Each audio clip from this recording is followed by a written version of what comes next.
Okay, so the Woodie skill tree is probably about finished. I mean, there's still room for another update or something to happen, but due to the update being announced to be going live this week, it's probably finished by now. So I'm going to give my thoughts on the skill tree and less of what I would change because I think that ship has already sailed, and more so just what the things do and my opinions on them. So we're going to be starting off at the very leftmost side with the transformation timer perks. Perks are very simple. They just add a certain amount of seconds to your transformation timer. So the first one will add 48 seconds. The second one will also add 48 seconds. But the third one will add 96 seconds. So what this does is this gives, if you take the first timer, so the usual wear timer maximum is 4 minutes. The first timer will give you a wear timer maximum of 4 minutes 48 seconds. The second one will give you a maximum of 5 minutes and I think it's 36 seconds, somewhere around that, around 5:30. And then the last one will give you a very significant boost of 7 minutes 12 seconds, around there. So by the time you get the third perk, you're almost doubling the original wear timer. This perk is amazing. I mean, people have always been asking for longer wear timer because a lot of the issues is just that you're on a constant ticking time bomb. And if you detransform, right, you could, as a goose, you can drown. As a moose, you can get slapped by enemies or a boss. Less so the beaver's an issue, but still, having that wear timer, having so much more time to act as a buffer is really nice. It allows a lot more room for using your waveforms to their fullest potential rather than trying to force them in when it really would just be easier to gather the resources that you would use to normally complete a task and do it like that. But yeah, these are really nice. I love them. I love how they're implemented right now because it also encourages you and it rewards you to go all in rather than just a little bit. But at the same time, it doesn't force it. Like if I want just a little bit more buffer to fight a couple bosses as like the Weremoose, then I'll just take the first or the second one. But if I want to be fighting raid bosses at the Weremoose that'll eat into wear timer, or I want to explore a ton as the Goose, then I'm rewarded for going all in, which is really nice. I love it. The next one down here is the Curse Embracer, and just as a side note, you do not actually need to go all into the wear timer uh, perk branch in order to unlock the Curse Embracer. You just need to learn 6 curse skills. The curse skills are all of these ones on this side. So, you could go ahead and take those 6 perks, not touch this at all, and still get Curse Embracer. Just as a side note. But Curse Embracer is pretty nice. It's not. I don't think it's must like a lot of people are saying. It's really nice. Like I still would want to take this, right? Because it's super useful for the Weremoose, and it's also nice for just any task, right? Where you're gonna want to be eating a lot of idols one after another. Um, so it's just nice not having to deal with the hunger afterwards, not eating into your stat resources every time you just want to make use of your transformation. But if I like, let's say I instead want to go for a full wear-form timer, and I'm like, well, I'm gonna be basically using half as many Kishki idols if I just go ahead and detransform less often, use more of my wear timer. So this is less valuable, so I won't take it. That's the thing, is that the wear timer and the curse embracer, I love them both because there's plenty of arguments to be made to not take it, to take it, and they do feel like they have a significant effect on your gameplay, depending on if you don't or do take it. So, love it. Wouldn't change anything about it really. So let's go with the Werebeaver. And these Wereform branches are going to take quite a while to talk about, but the Werebeaver branch is difficult. It's good, but it's a question of if it's worthwhile. It's just that I don't know if there's really Okay, so let's start from the like ground here. The first perk lets you mine faster on your Werebeaver form. How much faster? Basically twice as fast. So previously it would take you 11 gnaws in order to mine a boulder. With this perk, it'll take you 5. So basically twice as fast. And this applies to everything that you can mine, even um, the Lunar Rift crystals and Dreadstone, which will be relevant. But it's like it's a nice perk. It makes a Werebeaver an actually really good miner because mining used to be, although it was faster than chopping, right? It used to be quite expensive, or it is a little bit more expensive by comparison, especially for Woodie, who has Lucy. You can just use an infinite durability axe. There's really zero cost to chopping for him in normal form. But with pickaxes, they have so much lower durability um, and use more resources than axes. So it's nice. Is it something that I would like take on its own? Probably not. If I'm not going into the Werebeaver like more fully, I probably wouldn't. This is not really a game changer whatsoever. Um, and Werebeaver 2 is you chop faster in your were form. Effectively, it takes one less chop for everything, except for two exceptions. That is totally normal living trees. You know, the ones that drop TNT that you can find in forests, which doesn't matter. Usually it would take 5 chops. With this perk, it takes 3, so 2 less chops. And then there's the poison birch nuts, which actually does kind of matter, I guess. But who's transforming into the Werebeaver to deal with poison birch nuts?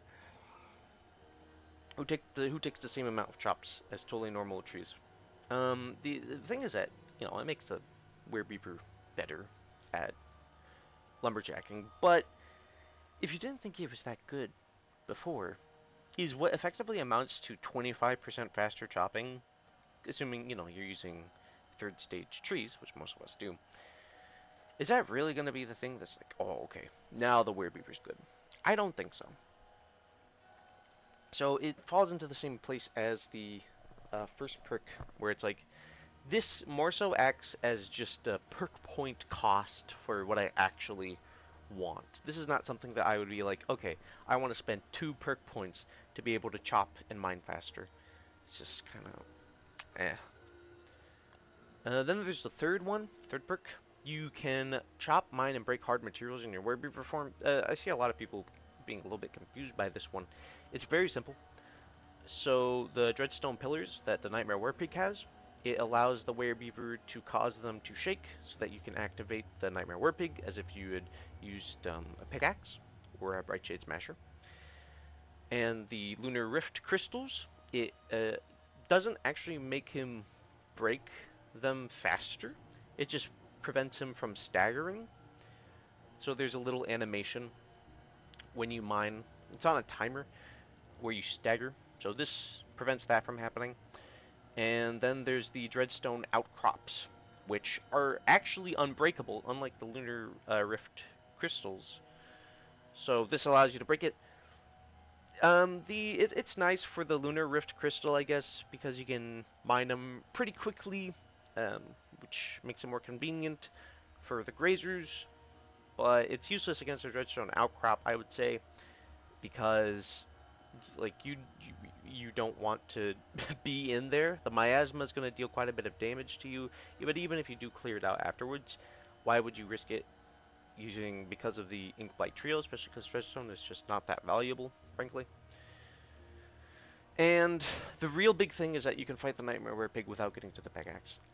Realistically, in a normal game, this isn't that big of a deal. You could just make the pickaxe be normal, but it opens up a little bit of cool gameplay loop where you could take this perk, then all you need to fight the Nightmare Werepig is enough food to lower your sanity, and then 6 monster meat, 2 logs, and 2 cut grass. Then you've got everything. You've got the Werebeaver to go ahead and start the fight. You've got the sanity reducing food to go ahead and kill the parasites, and then you've got enough monster meat for a moose idol. So it turns a Nightmare Werepig not really an expensive fight, but it just turns it into a really simple to prepare for fight. You just do it right off the bat. It's cool, but not amazing. It's nice. It's nice. this is one of the perks I like the most out of the Werebeaver tree for sure. And then there's the mastery skills, which it's you can only choose between one. So if I took the Werebeaver mastery, I couldn't choose either of these ones. And I need to pick up all of these three before I can take the mastery. So it is a bare minimum cost of 4 perk points to take the mastery. And the Werebeaver mastery is very interesting because it gives the Werebeaver an ability to slap the ground with his tail. I'm actually going to show this off because unlike the other perks, this one is a bit difficult to judge just using numbers. So yeah, so if you're familiar with the Thumper from the single player Don't Starve that's available to Wagstaff, it's kind of like that. It's basically exactly like that. It's also similar to the boss slams, Bearger, Toadstool, Ancient Guardian when he slams. In fact, I'm pretty sure it is the exact same thing. Like they took that from the code. And it's really good at destroying things, especially when you bunch them up. Like this is just a normal world that has everything spaced out. But the more things are together, the more destruction you're gonna have, the more efficient you're gonna be. So it's really good for farming large swaths of destructibles. But I don't know if it's really amazing though, because it still doesn't give the Werebeaver the option to pick things up. So it's like I can crush this tree in a second. I can't do anything about these logs though. These logs are still out of my reach, which ultimately it's like, what's the point of gathering if you can't get the resources, you know? But it does undoubtedly make the Werebeaver much better than it used to be. It's just a question of, is it really worthwhile, especially because getting this ability is it comes at the cost of the other masteries. Well, really just one other mastery if we're talking it, but it also costs a perk point, and so more goes into it than usual. And also it kind of just doesn't feel good to use because it's inconsistent in how much damage it does. Like you'd think that it's based on proximity, right? But sometimes it's like if you're right on top of something, it breaks everything instantly. Other times it does barely anything.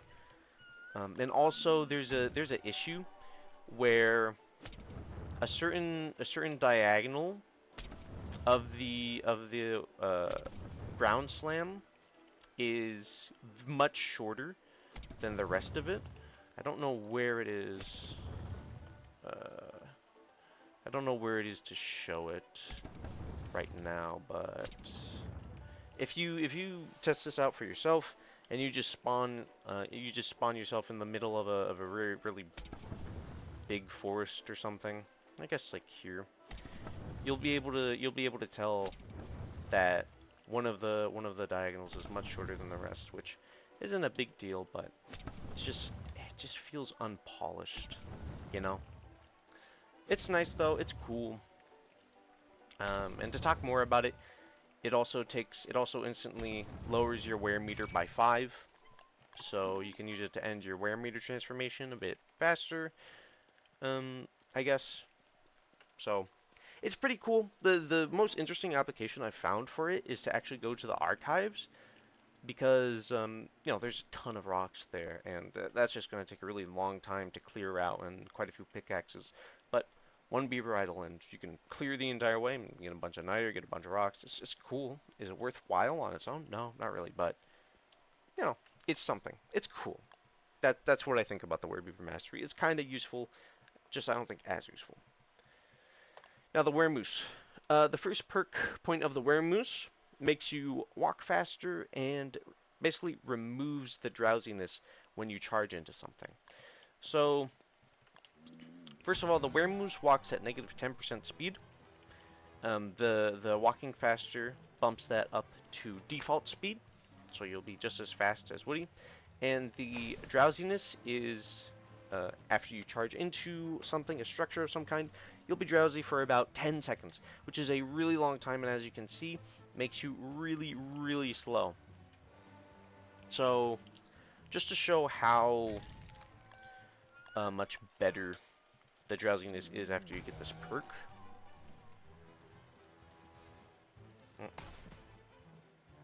Look at that. Almost nothing. Basically turns it into 1 second at most. So it basically removes that, which is niche, but really useful for Toadstool in particular. And just general moose charging, like against AoEs, spiders around in the quarry, in case you slam into something. It doesn't mean it's instant death. And there's a second perk, which is you gain slow health regeneration in your Weremoose form, which is really, really good because previously that was not available to the moose, basically. It works at a rate of healing 1.5 HP every 5 seconds. If you watch the top right, you can count it yourself. It used to be much better at 3 HP every 5 seconds, but it does feel like it was a bit overtuned. Right now, it feels like it was a little bit undertuned, but not to a detrimental degree because it still feels really good to use. It rewards the Weremoose it rewards Woodie players for using the Weremoose for staying in his Were form, which is a very nice thing to have. But you know, just not while also allowing you to literally tank things. You still couldn't tank everything, but now it's like you have to put in a lot more thought, which is nice because you're getting rid of the speed penalty anyways. You should probably encourage kiting to some extent. Next is Weremoose 3, which is very simple. You can stop mid-charge in your Weremoose form. There's not much to say about that. Usually, you're stuck charging for a certain length of time, which is really bad because it makes the charge very, very, very, very limited. But with the third perk, you can stop very early if you just hold down a directional key of any kind. So you can actually use this to dodge a few things like Dragonfly, some Celestial Champion things. You know, it's a lot better for Toadstool because if you miss your charge, you can just cancel it and then recharge. It's very convenient. Is it amazing? Not amazing, but just very nice. That's main thing about these skill trees is that it's just very, very nice. It's nothing groundbreaking. It's not groundbreaking, but it's nothing game breaking. It is groundbreaking for Woodie gameplay because you know things are actually good, but it is by no means like overpowered. You know, it's just now good. And then I'm going to despawn myself so that I can show off the Weremoose mastery.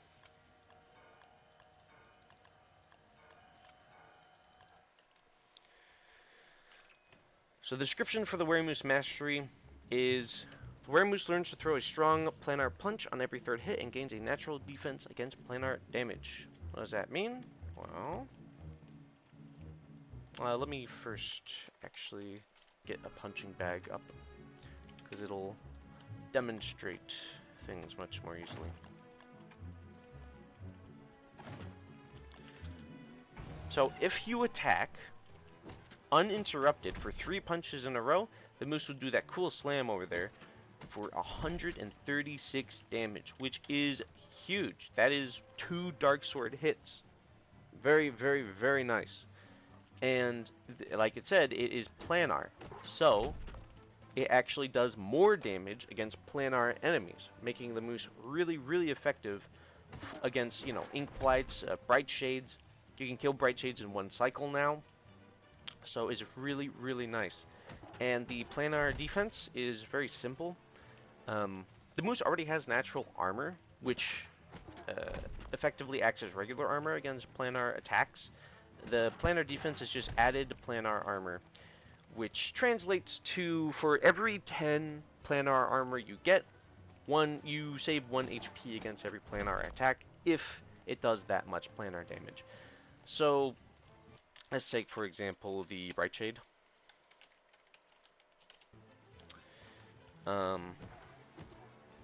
The Bright Shade does 100 normal damage and 30 planar damage, and the moose has 15 planar armor.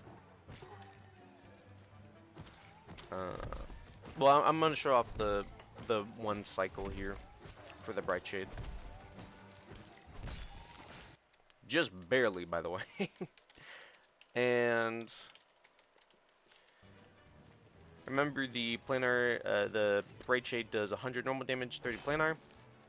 So that just did 11 damage. I actually did 11.5 because the 30 planar damage was reduced to 15, and the natural armor, so 15 plus 100, 115.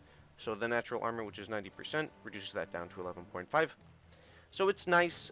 It's not very effective against the Bright Shade AoE, but you're not really going to run into that. But also, it really depends on how the enemy deals damage, because the Horned Ink Blight, it's much more effective against that because he does a lot of mini attacks than the winged one or the arm one, because they do more single attacks. So a little bit of a mixed bag, but the slam is really, really, really nice. It's amazing. It gives a Weremoose viability in the end game against planar enemies, even after you get the planar gear. And another aspect to it is that if you get your first hit off, you can... This is a bit difficult to show against this enemy, so I'm going to go ahead and spawn Dragonfly. If you get your first hit off, you are stun lock immune, which this is not really showing off because he's just hitting me at the end of. Hold on.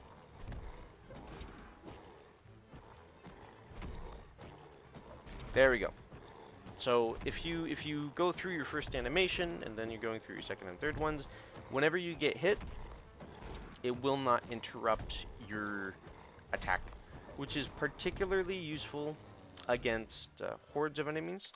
So take, for example, spiders. Let's go ahead and get there. There you go. Even though I was hit a bunch of times, because I got my very first hit off, that meant that I could go ahead, AoE them all, and kill them, which is really good. So that's it for the Weremoose.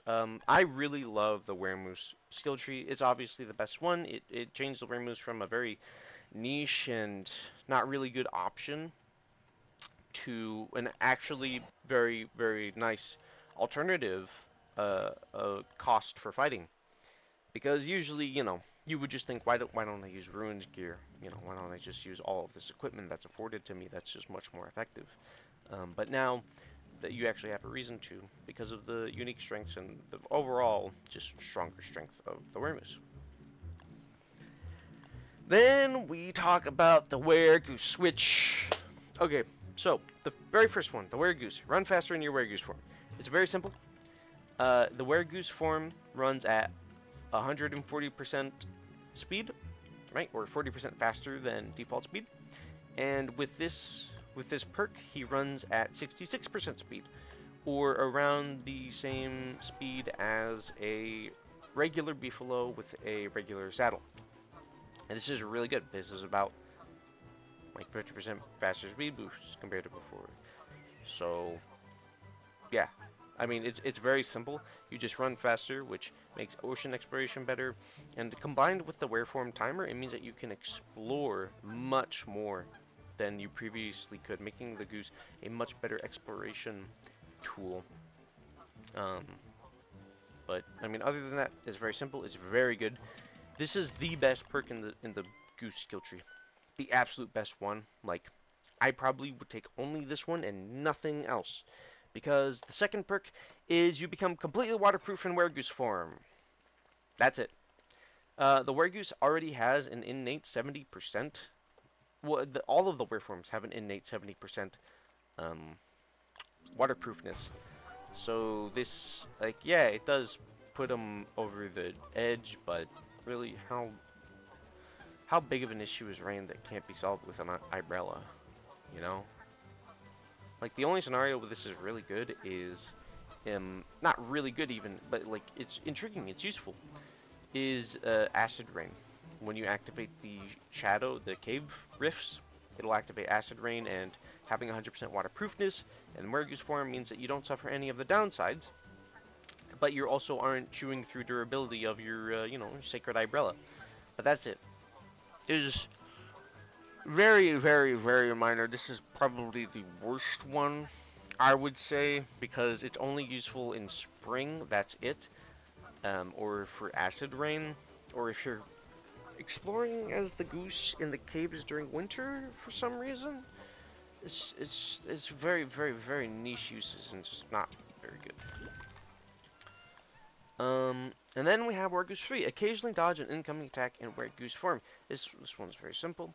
And some people have been confused, thinking that it's a percentage chance. It's not. It's guaranteed. It is essentially the equivalent of the bone armor, but for the Weregoose. Look at that. I took damage, and now just gonna wait a little bit. Oh, a little bit too early.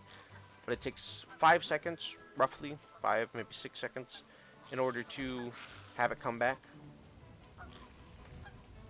So it's basically just bone armor. It's not very useful against enemies because you're not going to be fighting things as the goose. You lack the ability to fight. So why would you be getting hit by enemies? You're also really fast. So like, why? The only real use I found it for to be is for cave-ins.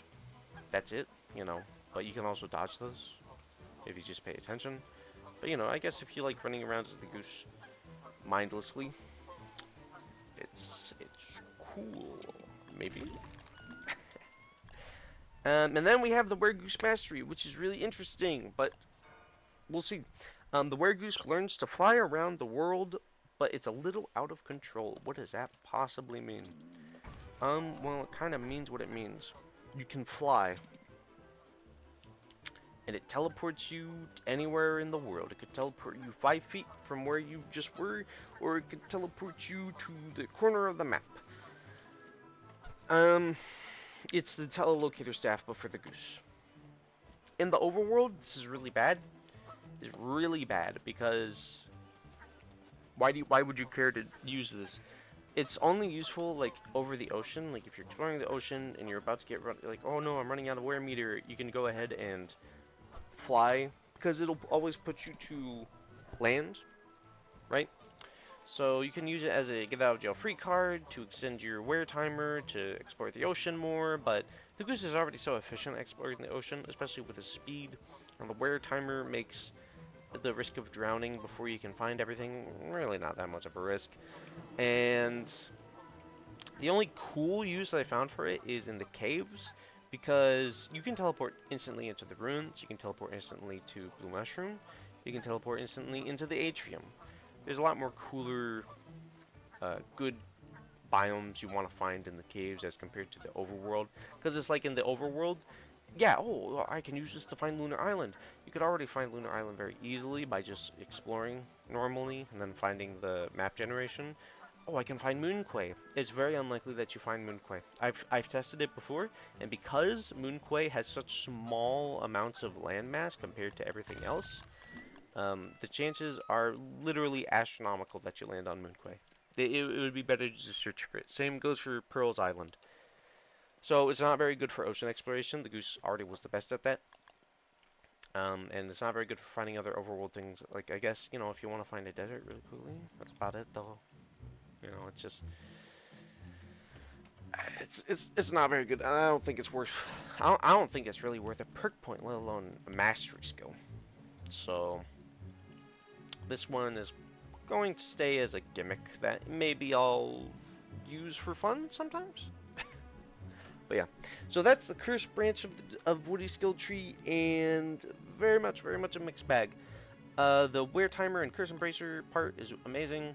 The Werebeaver is okay, a little bit meh though. The Weremoose part is really good. The Weregoose part kind of really sucks, except for the very first one, which I don't like. That's how it's designed, because it means that I don't care about ever investing into the Weregoose. Meanwhile, it's like, maybe I'll care about the Werebeaver or the moose, depending on I want to farm or not, or fight. But the Weregoose, the Weregoose has always been a bit of a black sheep You know, because once you map out everything, it's useless. It's just straight up useless. So unlike the Weremoose and Werebeaver, which have theoretically infinite life for very niche uses, you know, even after you get everything, the Weregoose literally becomes useless because you can just get a beefalo. So then we got the Lumberjack part of the tree. The quick picker skills are very simple. You pick things faster. And I do not mean things off the ground. You pick those just as fast. I mean things that make you do this animation. So usually it takes roughly like a second. And so if you take it, it gets a little bit faster. And the third one gives you a bigger boost to it. So you're encouraged to go all in, like the Wereform timer. And it gives you roughly twice as fast picking speed, which is nice. But I mean, it's nice. It's just that how often am I going to be doing this animation?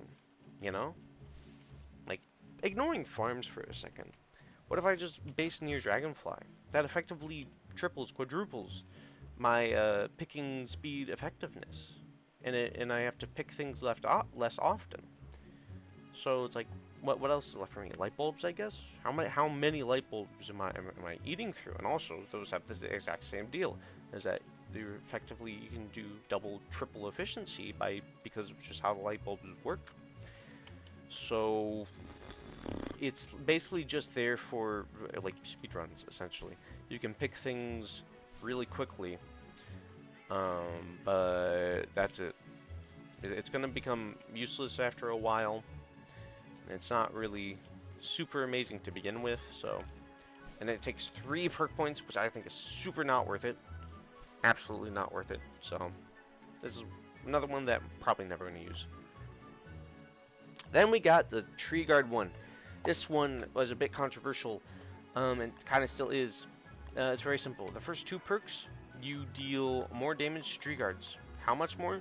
The first one gives you 50% more damage. The second one gives you 2 times damage.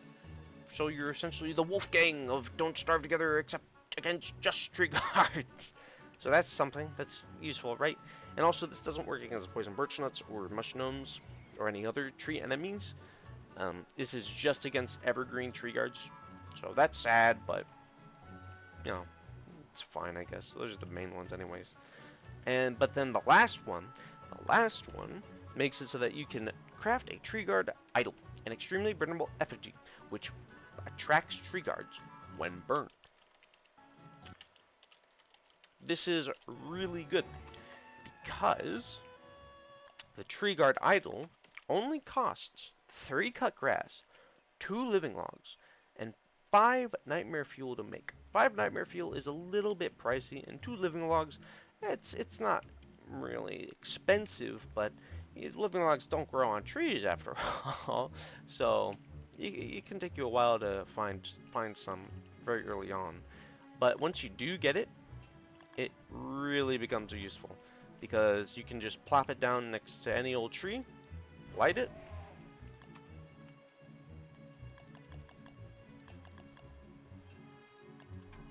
and then it spawns a Tree Guard. Look at that. And Tree Guards is really good in the Tree Guards because Tree Guards drop 6 living logs, no matter their size. So you are getting a net gain of 4 if you spawn 1, or 10 if you drop it next to 2 evergreens.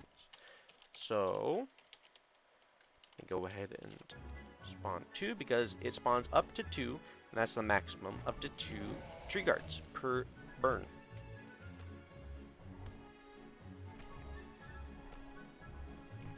Yeah, look at that. So that is a really, really good way to farm living logs. Is it as versatile as Wormwood? No, you need to be near trees. You need to be able to craft this, right? You can't just, you know, mutilate yourself for easy living log. But it has way better, like, mass potential than Wormwood.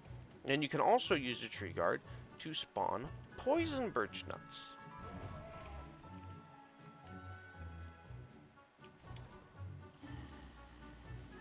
And it seems to, okay, it spawns 2 poison birch nuts as well. They have to be medium size. I'm fairly certain they have to be medium size, so keep that in mind if you want to try and spawn 2 of these satanic creatures. which I don't know why you would want to do that. I guess if you want to farm birch nuts and twigs, it's a reliable way to do it. But you know, it's cool. It's mainly about the evergreens though. Evergreens are obviously the best because it gives you a ton of living logs, and also you can use them against bosses.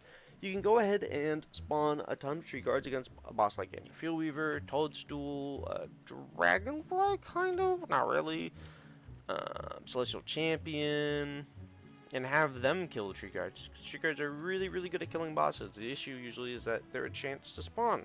Not anymore, not with the tree guard idol. So it's pretty good. You basically have to waste your perk on 2 useless ones in order to get it, but I think that's totally worthwhile if that's what you want to do. So I'm very happy with how this perk is balanced out. It's very strong, but it's also very expensive, and really only depends on if like you want to go into that. You're not gonna like be like, all right, I'm playing normally. You know, I'm like, you want to boss rush with friends. I'm not gonna make a tree guard army. Come on. So it's like, why would I really want to take this? Because of dark swords, maybe, I guess. So I like it. Not as much as Wear Timer and Curse Embracer perks, but still nice. It's very nice. Then we got Woodworker. Use Lucy to carve boards more efficiently, and it's very simple. Boards usually they cost 4 logs. If you have Lucy in your inventory, they only cost 3. So yeah, 25% less logs for a board. That's nice. That's it. But the main thing is that it gives you access to these two, really this one, cane carving. Use Lucy to carve a walking wooden stick for easy mobility. Is if you saw walking stick, it is exactly what it sounds like. You can craft a stick that gives you 15% speed. It's durability based, so it's 32 minutes, so only 4 days, right? But it's super cheap to make. 3 logs, 1 charcoal, right?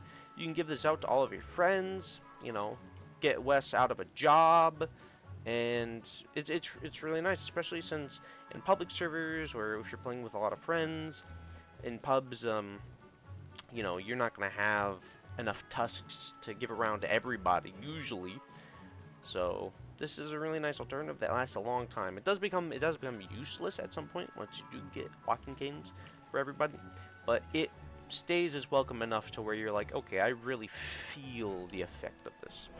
So very nice, very cool, lovely. Then we've got the hat. Oh, I've had quite a few arguments about this hat. You can use Lucy to carve a hardwood hat for protection. Oh, really? How good of a protection is it? It costs 6 logs and 1 pine cone, so a little bit annoying to gather because of the pine cones to keep on hand, but you know, I guess you don't need to be able to prototype it, and it's like whatever. It, as you can see here, has 70% protection and 263 durability, so it is a strictly inferior football helmet in terms of strength, but it is significantly cheaper, right? At least until you get a Werepig farm set up. But you know, it's cheaper. You can get it sooner, which is nice, I guess.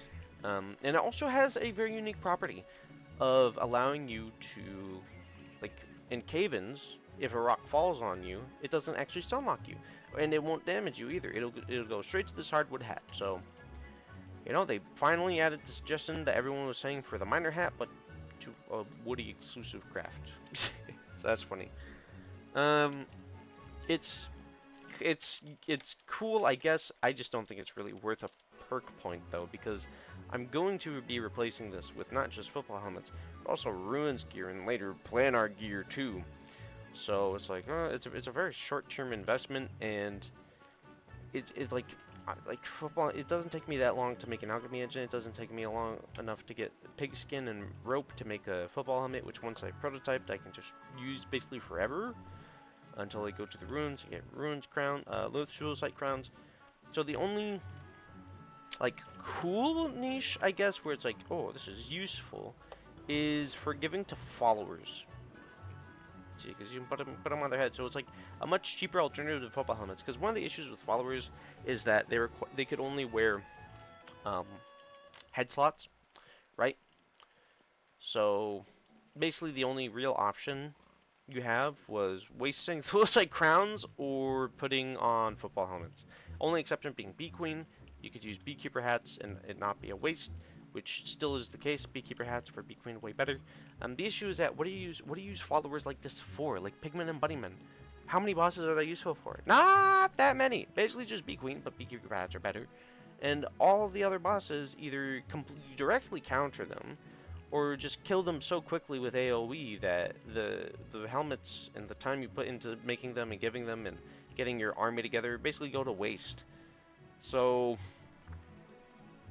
it's not very good for that purpose either, and it's not very good for a person. So why is it there? I don't know. It's just a thing, I guess.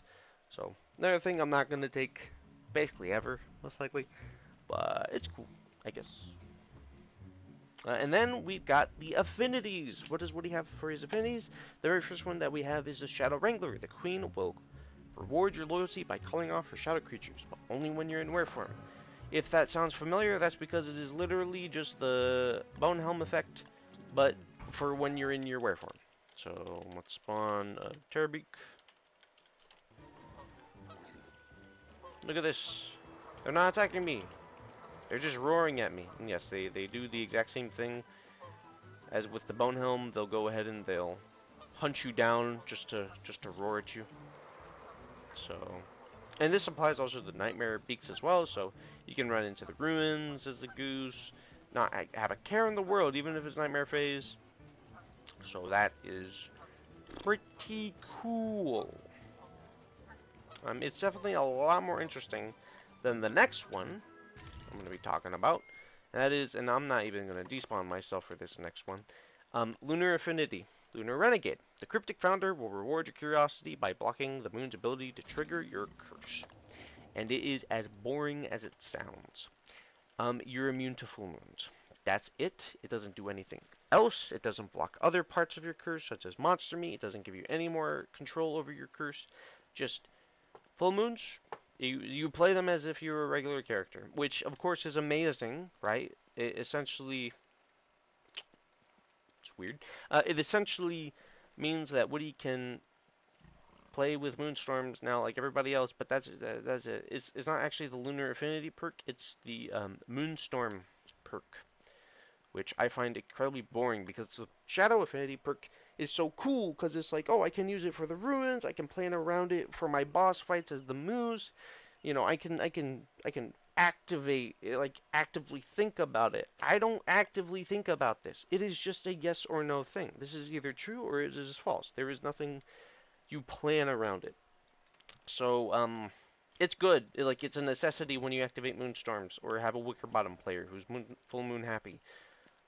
But nothing else. And you don't actually interact. There's zero interactivity. So I'm particularly upset about this one. Like, I don't care about some of the other, like, wow, just incredibly rude.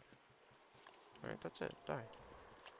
I don't care about the other perks that are like, oh, they're bad, right? Because they still like have interactivity or something to it, except for this one. Also kind of this one. Also kind of this one. But anyways, point is that it's just incredibly boring, and it's a band-aid fix that has no creativity to it. So that's why I'm upset about it. But don't let that make you think that I don't like the skill tree. I still do like the skill tree. I just think that there are certain things which could really do with some touch-ups. And other things which could do with a little bit of reworks, particularly the Beaver Slap just is really buggy because the Slam is buggy and don't serve for no reason. But otherwise, it's very nice. It gives Woody a lot more viability. Doesn't make him overpowered. Of course not. He's still... I still don't think he's among the best characters. I think that he's definitely much, much, much better and not among the worst, like he used to be. But I feel like the things that Wigfrid, Wendy, Wolfgang, Maxwell, especially Wanda, all those characters, I feel like all the things that those characters give are much stronger and better. So they're still in the top tier. Woody's more mid tier, I'd say. Higher mid, maybe. If we were to put them into tier lists, which everyone loves doing, but Ignoring that, I think that it's fun. It could be funner. That's my opinion on the Woody skill tree.